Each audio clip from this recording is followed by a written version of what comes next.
Seven on Sundays podcast is intended for mature audiences. Episodes discuss sensitive and fraught topics that many teens and 20-somethings face, but may be triggering.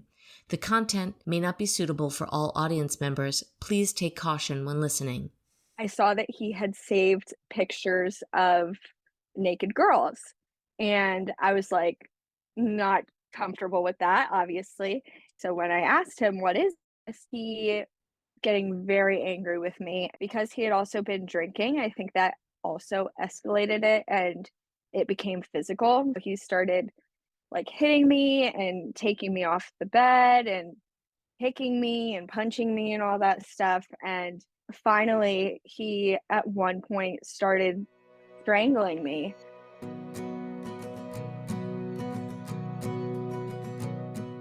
Hello and welcome to Seven on Sundays, the podcast about how young adults are navigating sex, relationships, and life today. We are your hosts, Dr. Shez Leby and Stephanie Boy, and each week we will share our candid conversations with young adults and experts about today's tough topics.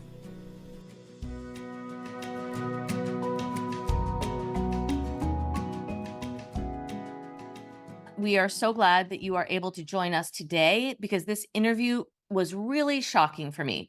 In our pre-interview with Karoline, which is a pseudonym, we did as little discovery, or typically we try to do as little discovery as possible because we really want the story to be fresh. When I reflect on why this story is so shocking to me, I think it's because I have this idea of what a girl looks like when she's in an abusive relationship. And I know that's weird, but I think we all kind of have this idea. What does this person look like?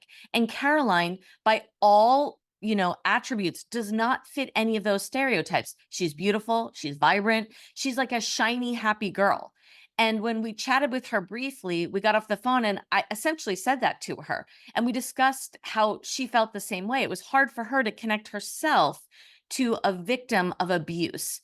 And we said that that is almost dangerous, because I think I said to her, probably when you told your friends about what your partner was doing, they kind of brushed it off. How could you, this shiny, happy, educated girl, end up in an abusive relationship? And while it's bad to have those stereotypes because we don't want to put that on anybody who might fit what you think the mold is, it's also bad because when somebody experiences abuse, we may kind of dumb it down or not see it as severe as it was.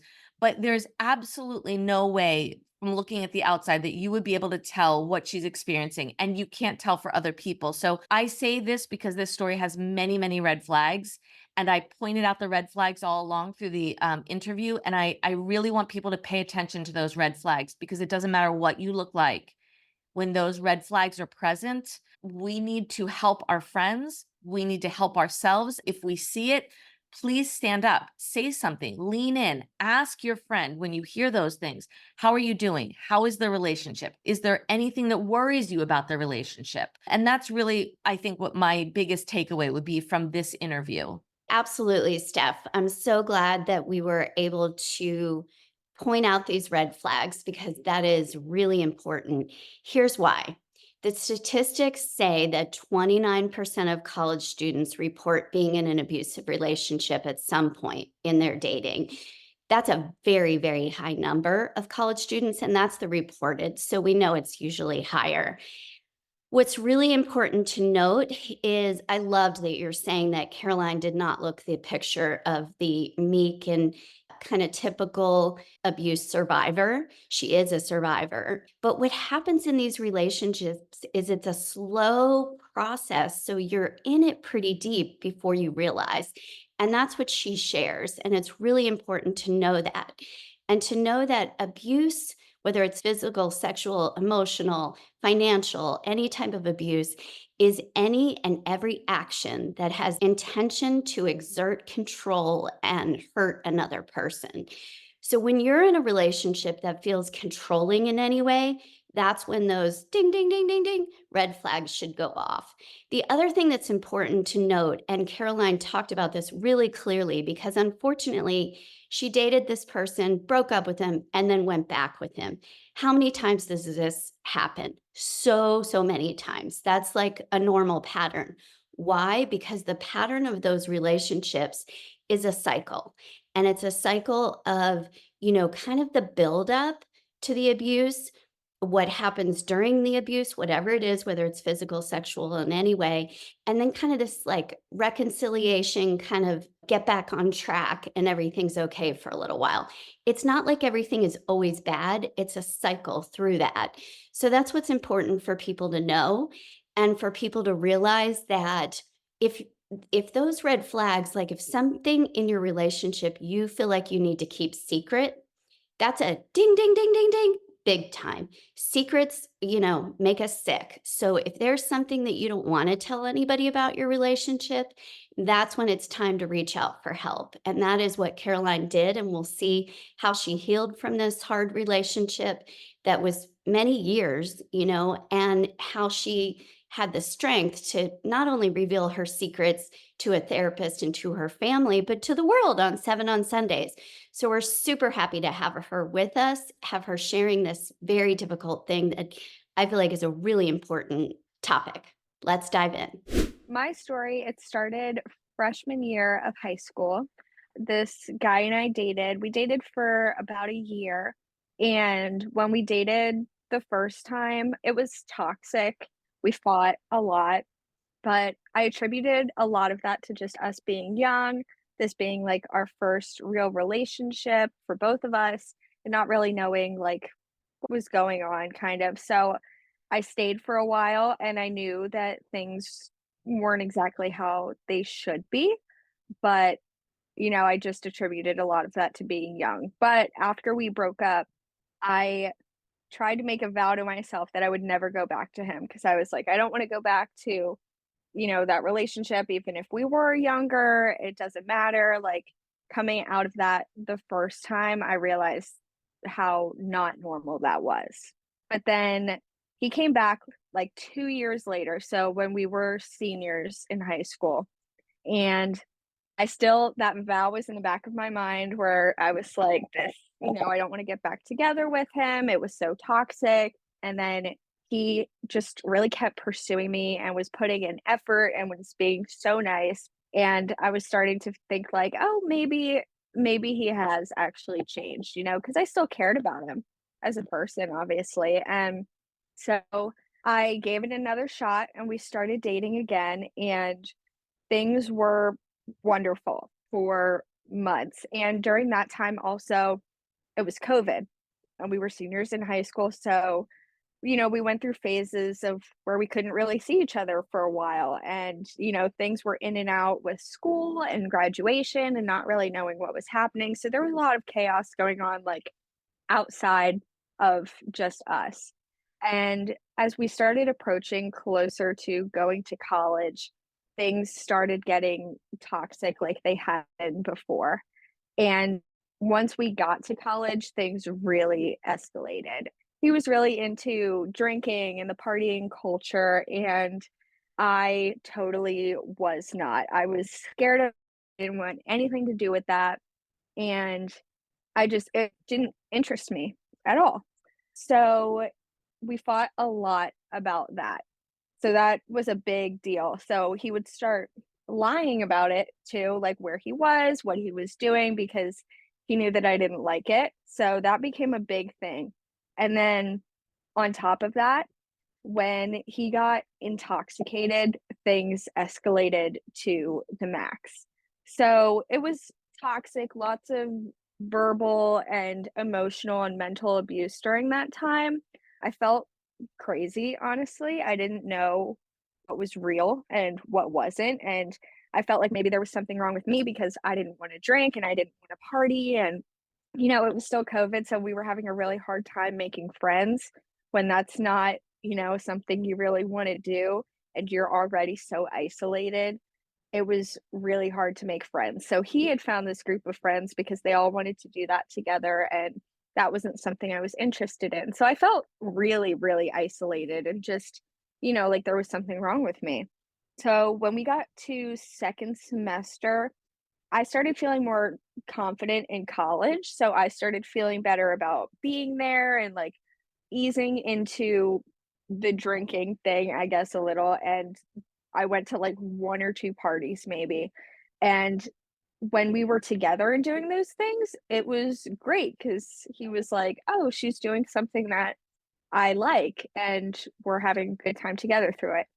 But one of the times we were together and we were drinking with all his friends, I was just on his phone and I saw that he had saved pictures of naked girls. And I was like, not comfortable with that, obviously.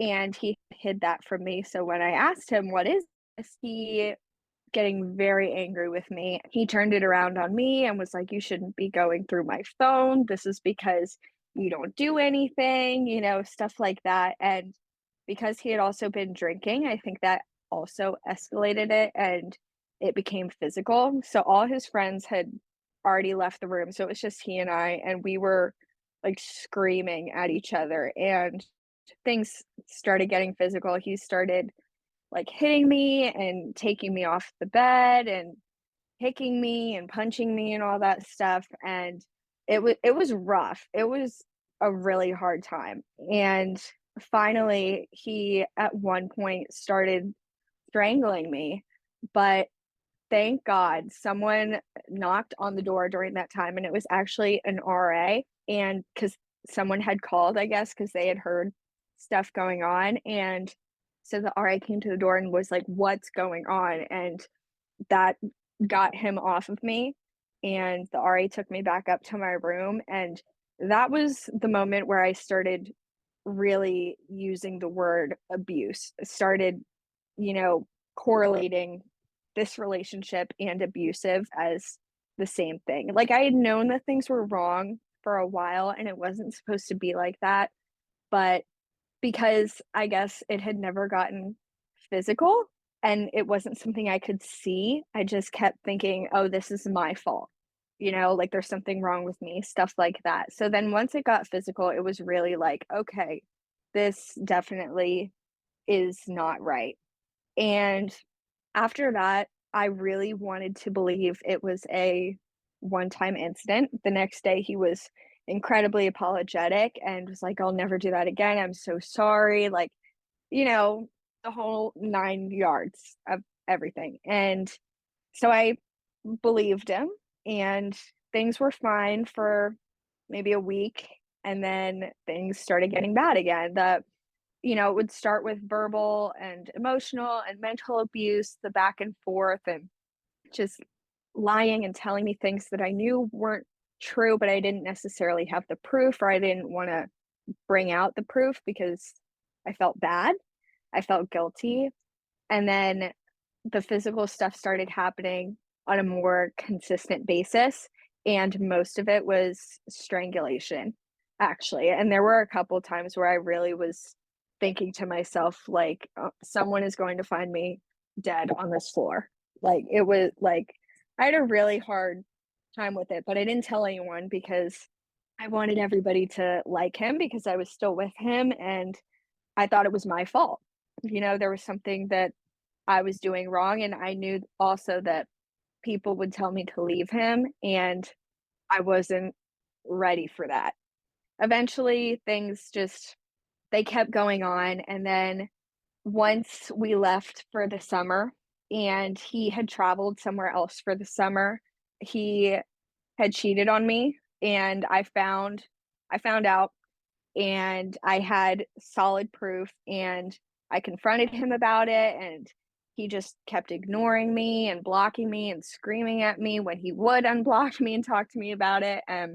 So eventually he just sent me this text, like, and this was all over the phone, over text, because he wouldn't answer phone calls. And he was like, "We're done." And that was basically it. And then he blocked me, and he sent me a couple of emails, my school email after that, to talk to me very briefly, but that was the end of this whole thing both times. So that was not a great way to end it. I didn't get a lot of closure in that, or a lot of warning. Oh my gosh. I know we both probably have a lot to say about that, but first of all, Caroline, gosh, what a warrior and survivor you are. And so sorry that that happened. And I can say from personal experience, unfortunately, your story and almost the exact words are things that I've heard from clients and or people I know almost verbatim. So many things are so common, unfortunately. So it's an important story for us to talk about. So thank you for that. The progression is so common, and I know you know that probably from what you've read or researched on your own, but this progression of things, going escalating, especially with alcohol and especially with stress or any kind of pushback or whatever. And then it comes that full circle of the realization, oh my God, I'm going to lose her. I'm sorry. I'm sorry. I'm sorry. I'll do better. I'll do better. And the little bit of a honeymoon period, and then the cycle's right back again. So, my one question is, did you cycle through that stuff many times, or was that just a few? Or how many times would you say that that cycle happened? I would say many times, but when it was bad longer. Like the good periods were very short, the bad periods were very long.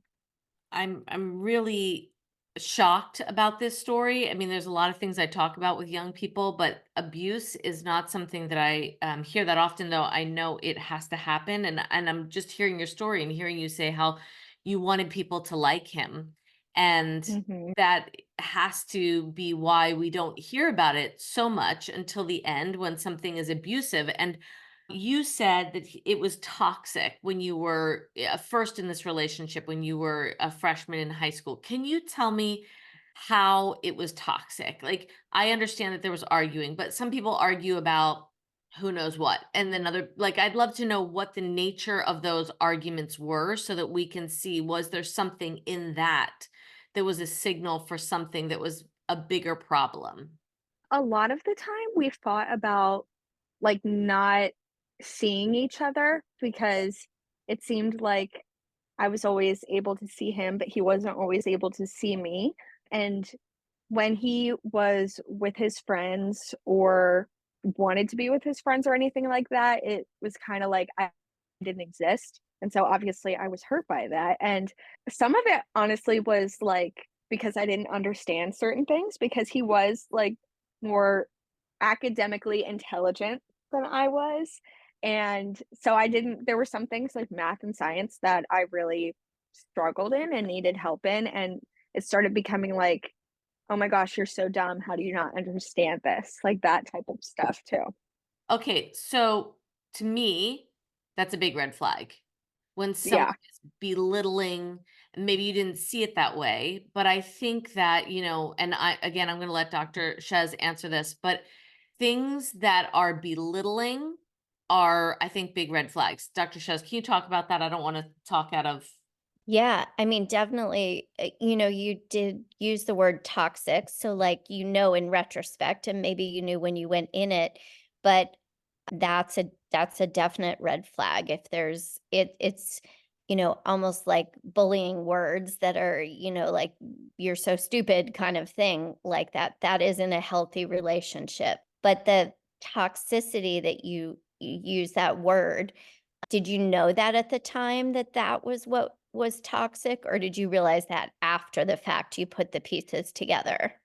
I knew at that time that Okay. it was toxic. I actually spent a lot of my time researching, like, how to solve arguments, like, how to talk calmly to another person without seeming like you're attacking them, like, stuff like that.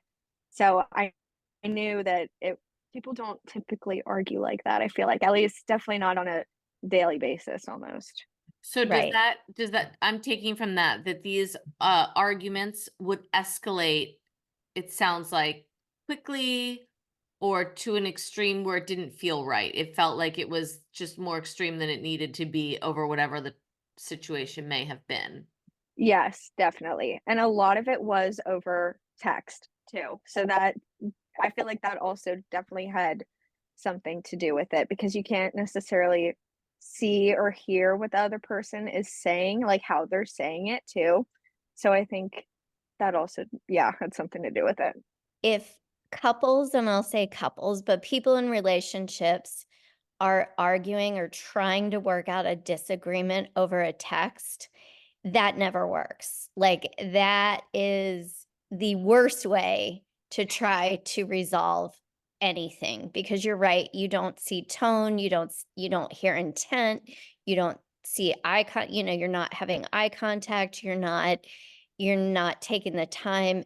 You can't resolve a conflict over text. So, and it's really easy to say things or, put things into words that can be misinterpreted, but also to hit send and then think, oh, wait, that wasn't what I meant. Or it can, be said more harshly in a text than maybe you would say verbally if the person's right there. So a lot of that stuff, texting does make a difference. So I'm just saying that as an aside. Even still, I have to say, like, I'm married a long time, and I think when somebody says something rude in a text, we know that that's rude. You know what I mean? And there's a difference between rude and demeaning.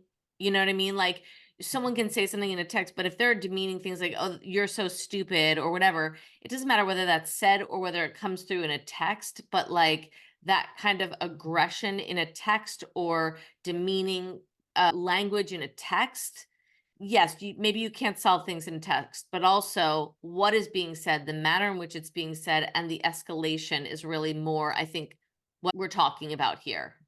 And the escalation, the hard thing is that if you're a kind, trusting person, which I think you are, you hope and you want to hope that, hey, this guy that I care about is going to not do this anymore, or if things are going to get better.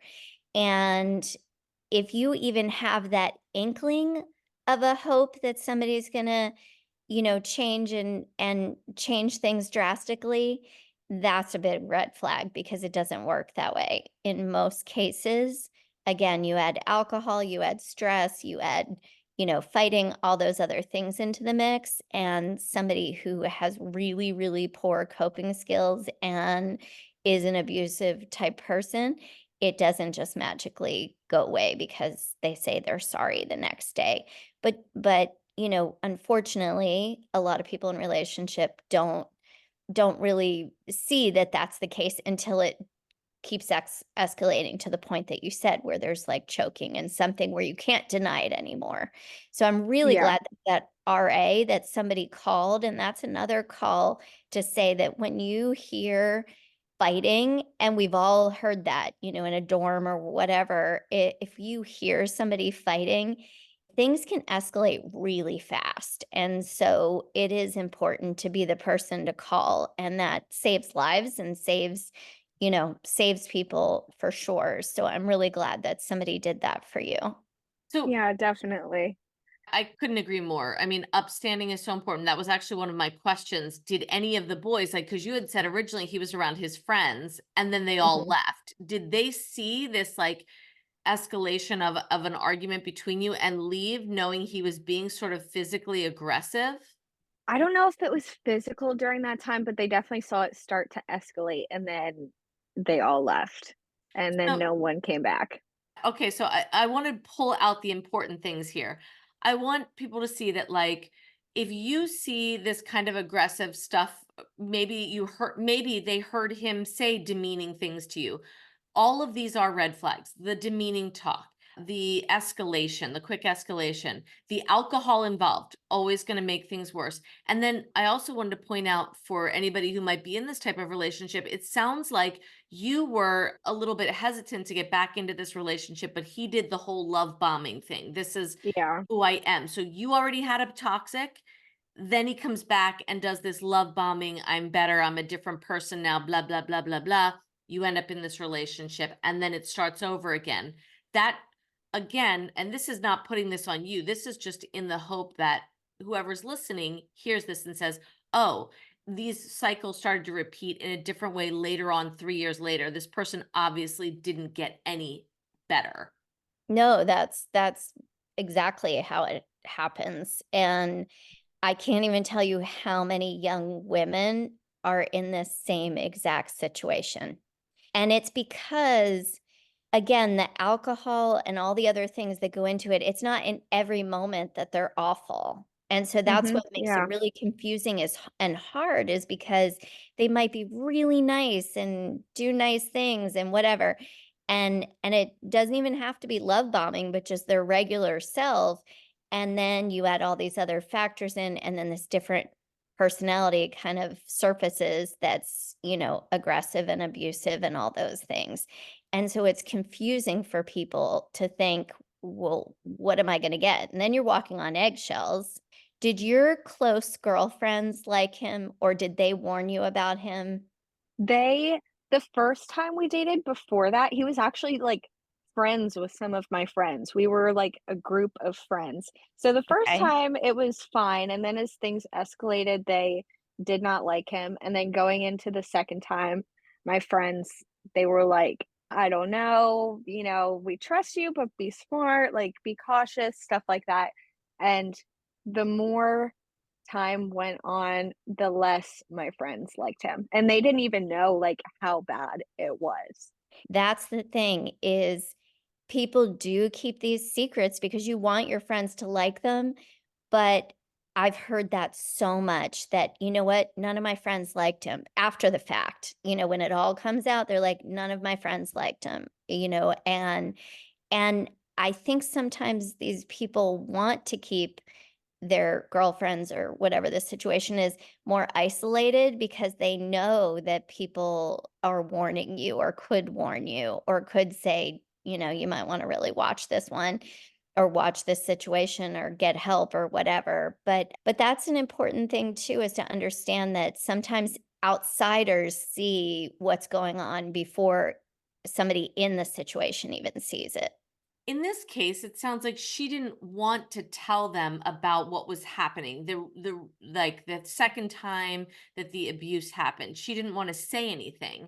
So I You think don't even have to tell them, they know. There's a gut feeling that some people are like, this dude is not okay. I Yeah. get that, but my point is I want, again, I might sound like a broken record, but I'm trying to bring out the red flags.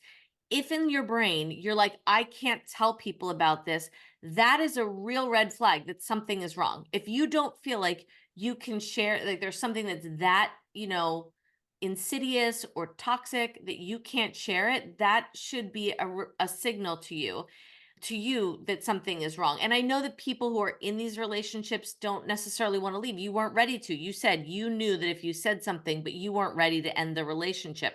But it's really important that at least the seed is planted. Something is going wrong here. You said that you had like sort of a difference of you didn't want to hang out the way he did. I forget what you said. You didn't like alcohol. You said he said something to you. Oh, that you found the pictures on the phone, and then he said that's because you don't do anything. Was he referencing he has pictures of girls naked or whatever because you won't do things sexually with him? Was that his inference from that? I think more so because I didn't dress a certain way, I wasn't, like, putting out, so to speak.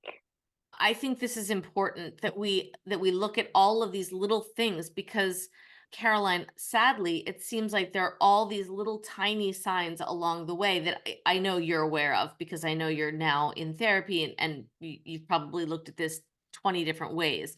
But for the person who's in it, your partner and you have completely different ideas about how to socialize. Like her boyfriend wanted to drink, she didn't want to. She felt like there was no space for her to be okay not drinking. Am I speaking out of turn here, Caroline, or does that sound about right? No, that's right, and the thing was also it was really messing with my head because he would say like, "Oh, I don't like drinking, I'm just doing it because everyone else is," or like, "Oh, I'm going out because they're gonna be mad at me if I don't." So he would say like, "Oh, I don't want to do it, but I'm going to do it. So still, it was like I thought we had the same values, so to speak, but then his actions weren't lining up with those. Okay, I have a question, and only because again, I think this is what happens. What was your internal dialogue about why you continued to stay with him? And I'll tell you what I'm wondering, because I know this from somebody in my life. What this young person said to herself was, if I break up with him, I won't ever get another boyfriend, or there won't be anybody else, or I'll be alone or whatever. So there was kind of this internal dialogue of, you know I'm going to put up with this because I don't know that I'll get another boyfriend, or that type thing. Did you have, and I know this is so personal, so feel free to not answer if you don't want to, but did you have any of those kind of thoughts in your head that, like, I need to stick with him because this is the best I'll get, or something like that?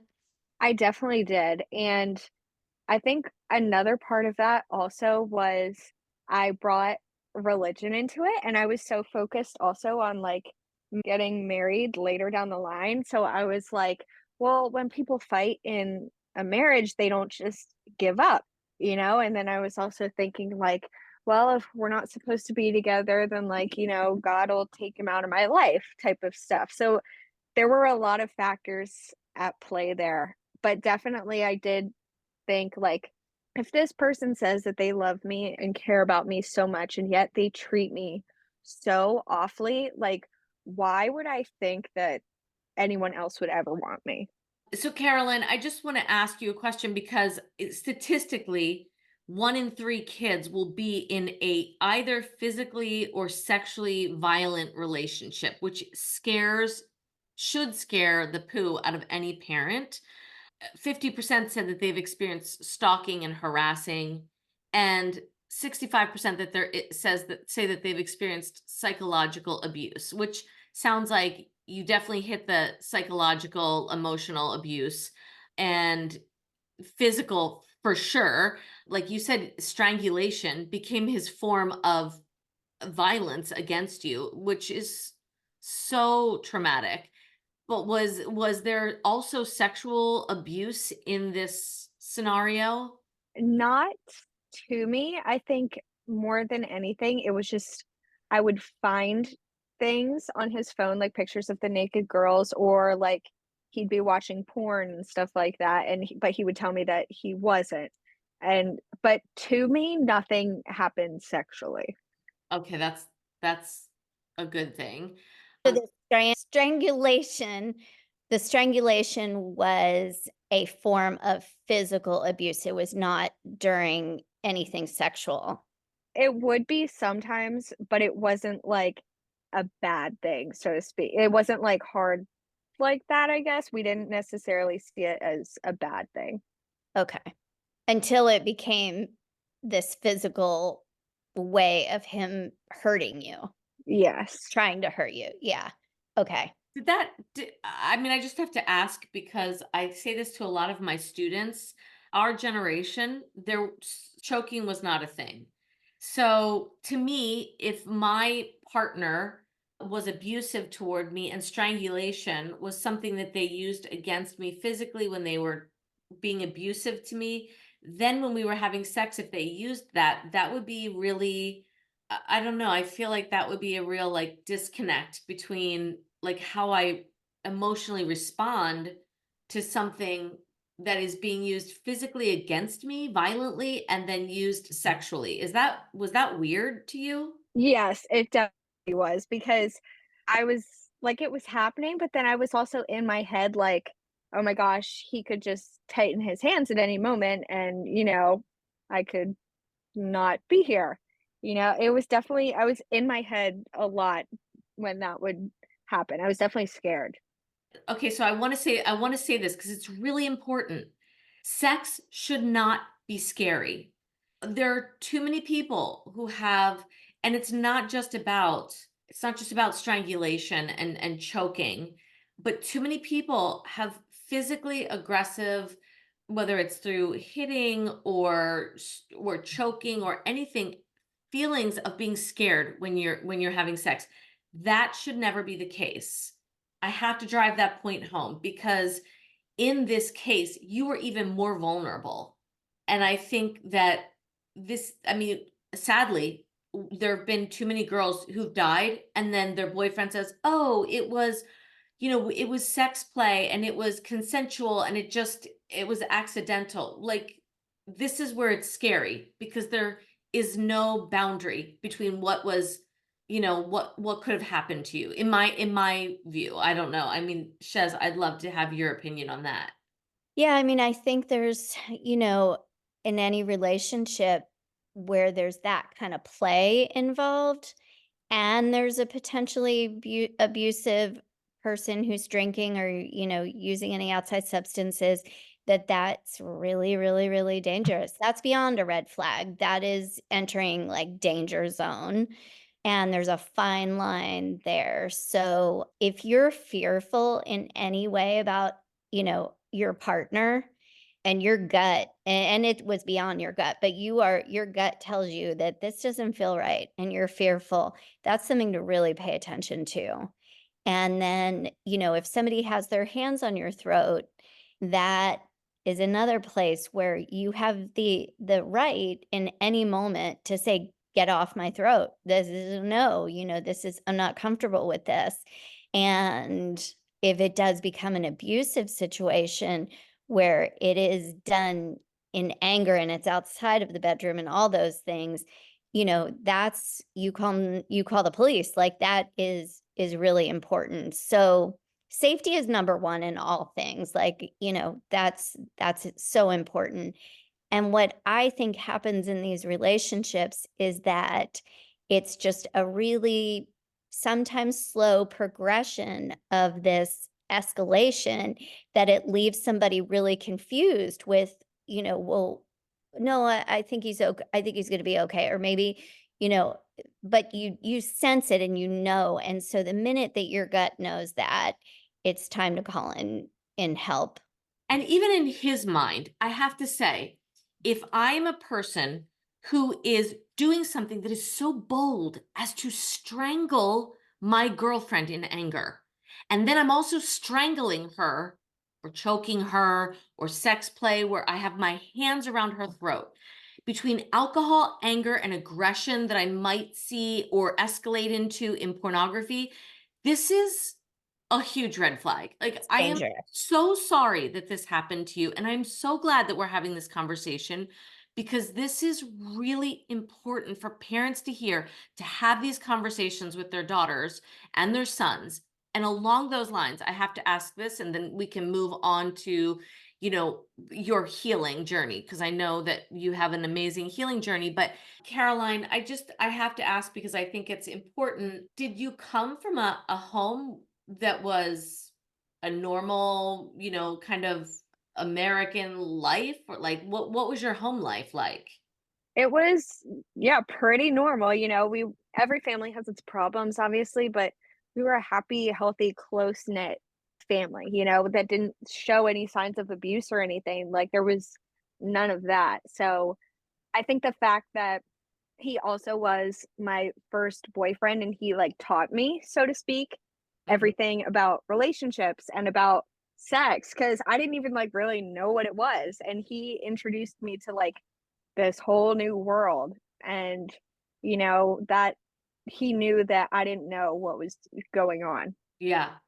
I think everything you're describing, Caroline, is right in line with exactly what I hear from young women. I think that these relationships happen more often with women or young women that are more naive, more willing for the male to take the lead. This is a control situation. An abusive relationship is a very controlled relationship and controlling relationship. So, these people kind of seek out people that are more naive, more willing to take direction, more willing to let them be the guide, let them be the person.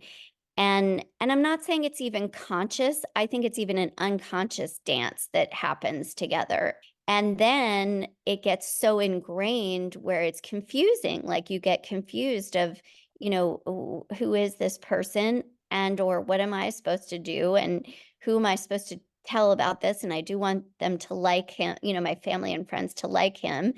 And all those factors play into it. So what you're saying is unfortunately so, kind of the picture of the perfect storm of how these things happen and then reach the point of strangulation. Yeah, and he had actually told me one time too, the second time while we were dating. We were just casually eating dinner, weren't fighting or anything. We had, like, a normal good day, and he just casually mentioned, like, "Yeah, the whole reason that I wanted to get back together with you in the first place was because I wanted to hurt you." And he just said it so Mhm. casually, and I was in shock. I was like, "W," like, because he was so nice at that point, and he had been trying so hard, and he was like, "I wanna get back together with you, I still love you," all this stuff, and then I thought back and I was like, "So if that was all a lie, like, this whole relationship is based on a lie," and he knew what he was doing. He got back together with me for the purpose to hurt me. Did Yeah. he mean to emotionally hurt you? Did you break up with him the first time? Yes. So this was like his revenge. Yes. Okay. Yeah. So I think we've learned so much from the little red flags along the way, from your own insight to all of this stuff. Tell us now about when you realized you needed help and what you did to change, because a lot of people stay in this, and I want to highlight your story because you didn't stay in an abusive relationship. You sought help and you're in a good place now. So tell us what that looked like for you. So, actually, the whole reason that I got into therapy, I mean, I always wanted to go to therapy, but it's difficult to get in this country, and at school too, like, we have services, but there's a long line of people who need things, and, there's insurance and all Yeah. that stuff, so I had wanted it, but I just didn't necessarily have the time and the resources to get it, so he had actually had someone send an email to me about 4 or 5 months after we broke up, and this was to my school email, saying, like, "If you ever talk to him again, we know where you live, we're gonna come get you, there's a lot of people willing to go against you, like, you've broken laws, you've physically, mentally, sexually abused him," like, just spewing out these lies, but I was terrified, obviously, because I thought, "Oh my gosh, these people know who I am, they know where I live, and there's a whole group of them coming to get me." So, I talked to my parents about it because I was scared, and they said that I should talk to the police, which I did, Good. and through that, I was able to, like, fast track through all of the waiting and all the complications of getting into therapy through school, and I was just able to get in there. I got in there, like, that next week, and I've been with that therapist since, and he is so wonderful and so helpful, and I'm a completely different person. I am so happy that he did what he did to get you therapy. I'm sorry that it happened that way. No, I agree. But okay, that's like great because that needed to happen. The mindset of why people don't get out of these relationships early on has a big impact in the inaction of the willingness to stay in something that dysfunctional. And that mindset is often the words of, if I leave him, I won't get another boyfriend, or I'm going to mess this up and then I won't have anybody, or I'll be alone, or, maybe he'll change, or all those things. And I'd love to hear the script that was in your head of what you were thinking. And then what is it now? Because I want to hear what this changes after great therapy and you're shifting into this new mindset about your life and yourself.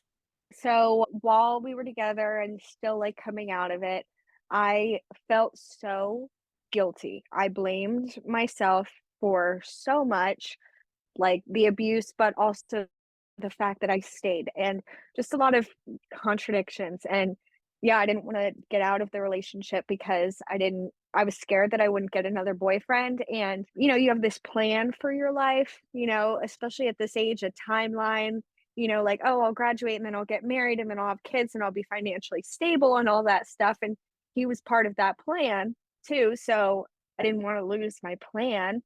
And I just honestly, I hated myself. Like, I was my worst critic. I I was just harder on myself than anybody else ever would be, and even when people gave me compliments and things like that, like, I I would take them, but I wouldn't feel them, because I didn't truly believe them. And Yes. now I I'm so confident.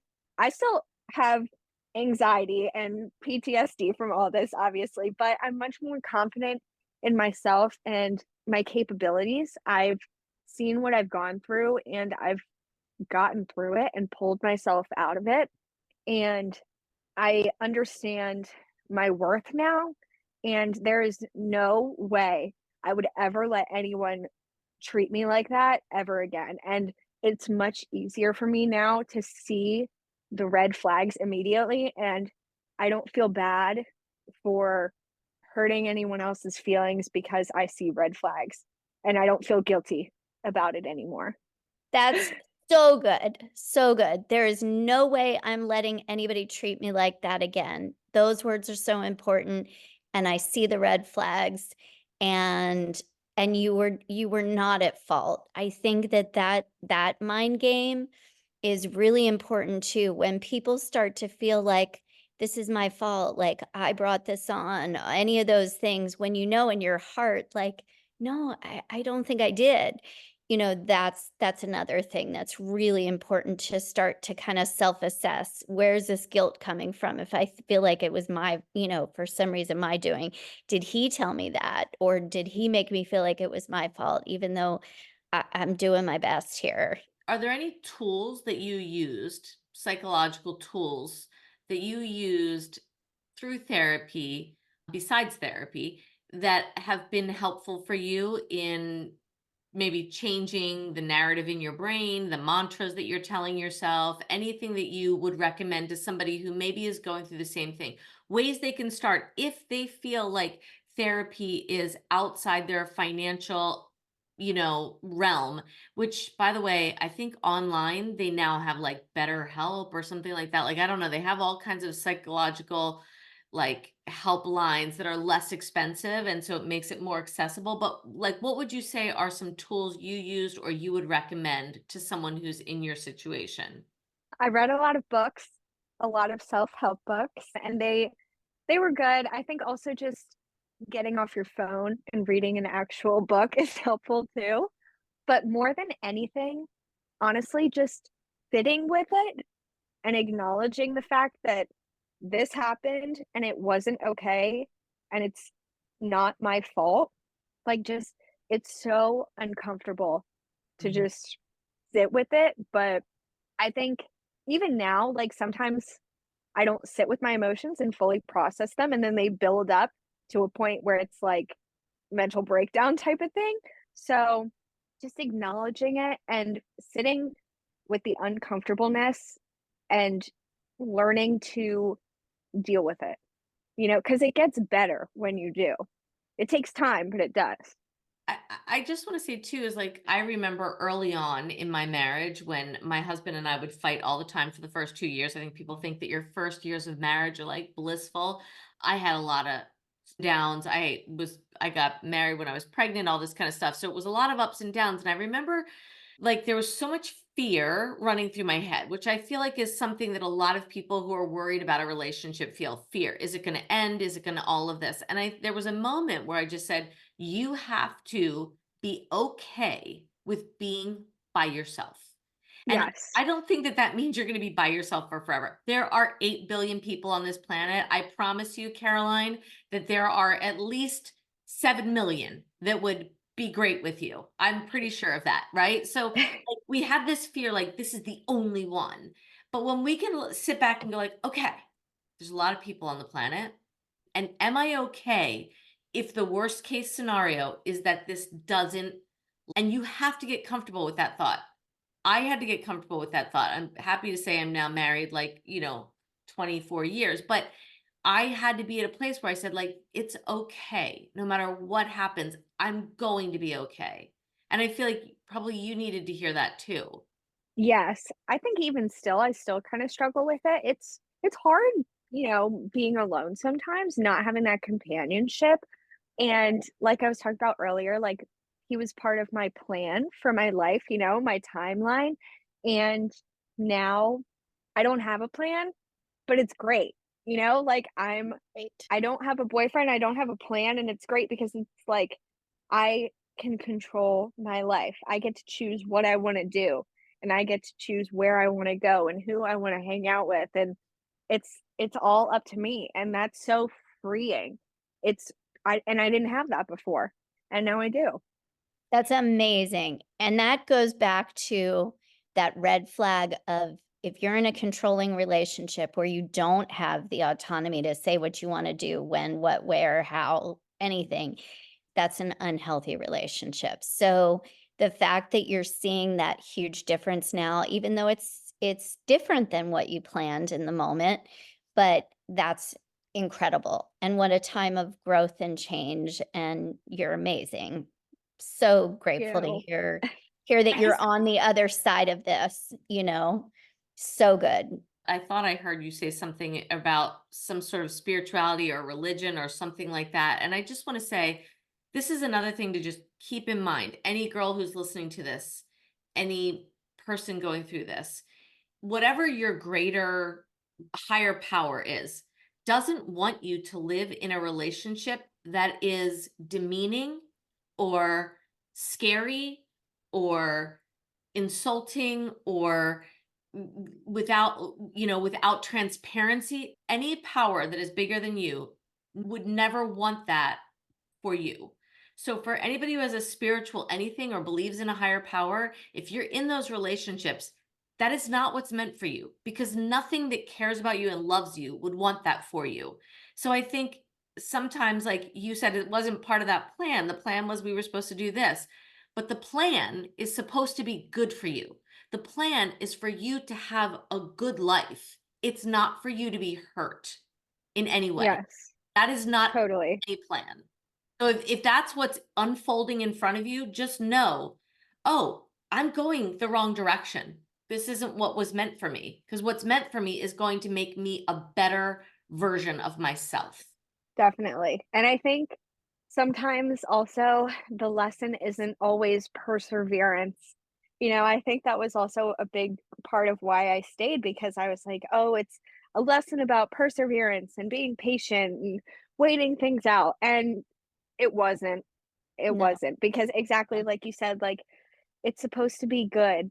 It's supposed to work out for you to make things better for you. And instead it was just getting worse.